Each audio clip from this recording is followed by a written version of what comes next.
all okay. And out of nowhere comes heartache and pain, raining down on your sunny day. Hey, good evening. It's the Robert Jeter Show, Blues in the News. Hope you're all doing well. A little rough, little live version, little unplugged version, New World Order.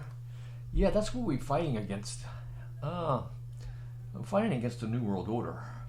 And if you're not aware of that, you should be. Because I tell you, the next election is going to make all the difference in the world. In fact, I'm telling a lot of my friends, if for some reason Kamala, the invisible lady, because she never wants to show up for an interview or to answer questions, all she can do is do small sentences at a time and giggle in between the sentence and do word salads. But if she gets in power, the United States is through. It's finished. And it's all a setup. It's all been planned. You know the Democrats were planning on getting rid of Joe Biden a long time ago. And so they wanted to wait to the last minute because they knew Kamala couldn't stand the pressure or the observation for too long without people really finding out who she really is, which is basically a nobody. Someone who's very clueless, not very intelligent, and she's only been brought up in the world by people who agreed with her communist pedigree. Her father was a Marxist, wrote books about it, an economist. So she's a pure communist, a pure Marxist, and they didn't really care if she wasn't that intelligent. She was good looking, she was dark skinned, which was good.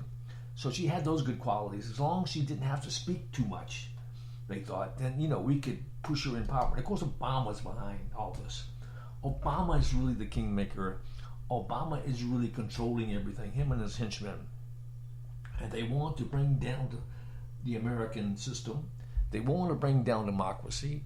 They want to bring down free speech. They want a communist United States. There you go. The United States, which will become a Marxist empire where the blacks will rule to a large extent. But heaven help us if it happens. I mean, I think Trump is gaining all the time. He got good support from Robert Kennedy Jr., from Tulsi Gabbard recently. Good people. People are supporting him all the time. Elon Musk, of course. So a lot of people are seeing the truth. Even the lower middle classes, the blacks, the Spanish population. After a while, they see that this woman would bring chaos and misery, and you never know what she's going to say to what her policies are. Well, her policies are Marxist, like communists. But even though she might come around and say something more conservative, like, yeah, I'm for protecting the border, yeah, I'm for taking away taxes from the servers in the restaurants, what Trump came up with. So she would say anything to get elected, anything whatsoever. And it was all planned. But I think the debate, I think they're already going to have a debate on the 10th. Hopefully this will knock her out, this debate, like Trump knocked out Biden. Hopefully he can knock out Kamala quickly. So, but there's always possibility of cheating still, even though the Republicans are doing everything they can in their power to stop the fraud. It's still here. There's still parts of the country that are very corrupt, especially on the left and the Democratic side. They've been doing this for so long, since the 70s and 80s. They've been organizing and Obama was right on the grassroots doing this, joining forces with the communists and with the unions and with the Marxists, etc. He really did open the floodgates for for all these progressives. I mean, you can call them progressives, I call them Marxists. So here we are between Marxism and MAGA. And like I said on my last podcast, you know what I mean? That's the choice. And it's as clear as night and day. And you can see the difference. As you can see the difference between the night and day, you should be able to see the difference between Kamala and Trump. So there you go. So I'll just give me my little 2 cents, my 3 cents for the evening. Also, I was listening to a podcast. I often go on YouTube to get a lot of my news. And I was watching a podcast talking about, and changed the subject about Israel and the Harris administration and what it would mean for Israel. I was watching a podcast. There's Jonathan Pollard, who was in prison here, and he's like a Zionist prisoner. He did divulge some information, secret information from the United States to Israeli, but of course Israel and America are allies, so I guess he figured since we were on the same page most of the time, or seemingly anyway, that he could share this information. I don't know, it's more detailed than that. There's more to the story than that, but basically he got put in prison for quite a good while, and a lot of people in the administration did not like him at all and didn't want him to be free, but finally he got out of prison, and now he's living in Israel. And he has a podcast with this rabbi, and they talk about the situation in Israel and who Harris has in her corner if she gets elected in regards to the Middle East and Israel. And one name popped up, this guy named Philip Gordon, who was basically a national security advisor under Harris as a VP, and he could become maybe the Secretary of State even, or advisor on a national level, security advisor on a national level. But he basically he is totally pro, like Obama, Arab, and anti-Semite like Obama.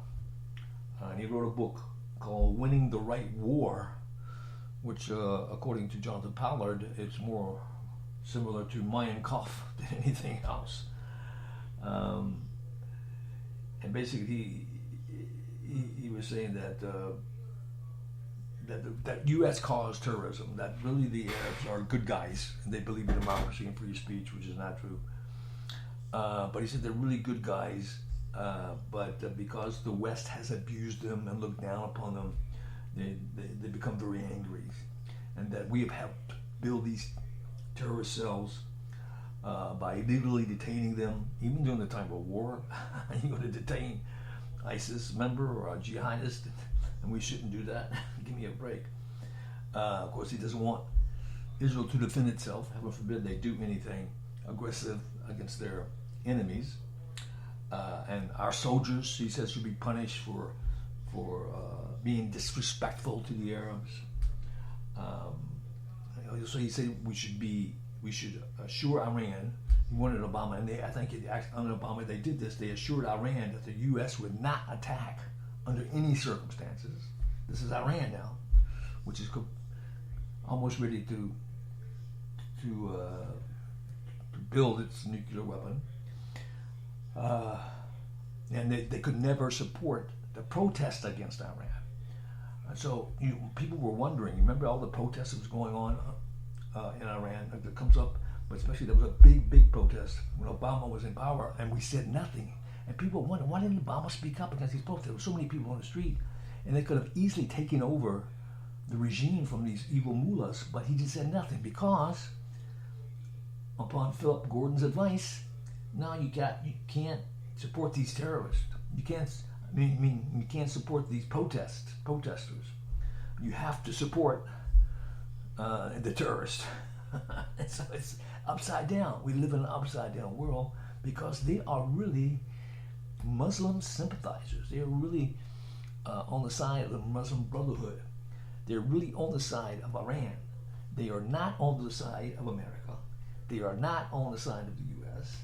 They are not for democracy and for free speech. even though they might sound suave, especially Obama. He sounds so charismatic. Anytime he speaks, he said, "Oh yeah, I'll follow him anywhere," but he's taking you right to hell, and we're almost there now. So he's got Harris in place, and he's pushing Harris to get into the White House.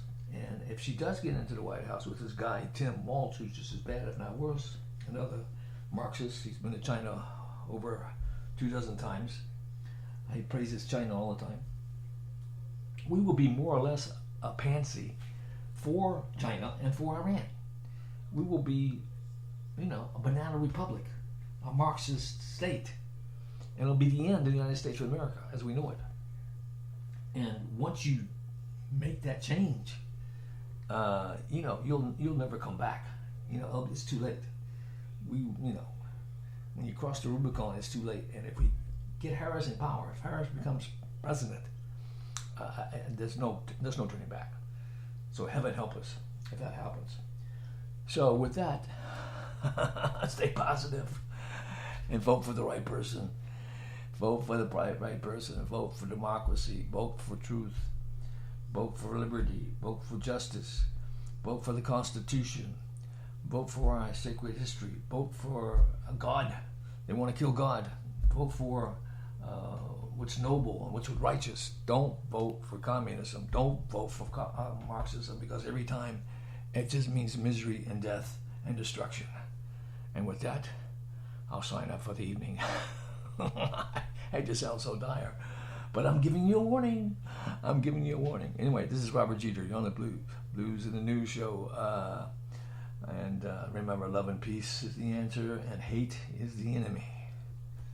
So what am I going to go out with tonight? Maybe a little Watchtower. Must be some kind of way we can get out of here. My rendition. Hope you enjoy it. Give me a second. I'll get into this here. Here we go.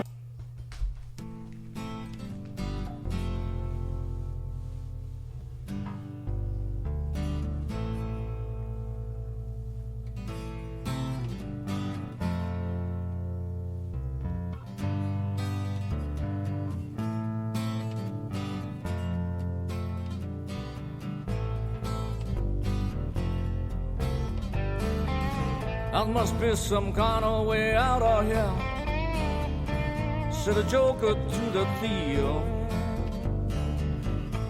There's too much confusion,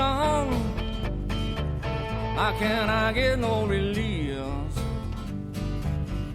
Begging men, they drink my wine, and plowmen dig my herbs, but none of them along the line. No one in here is worth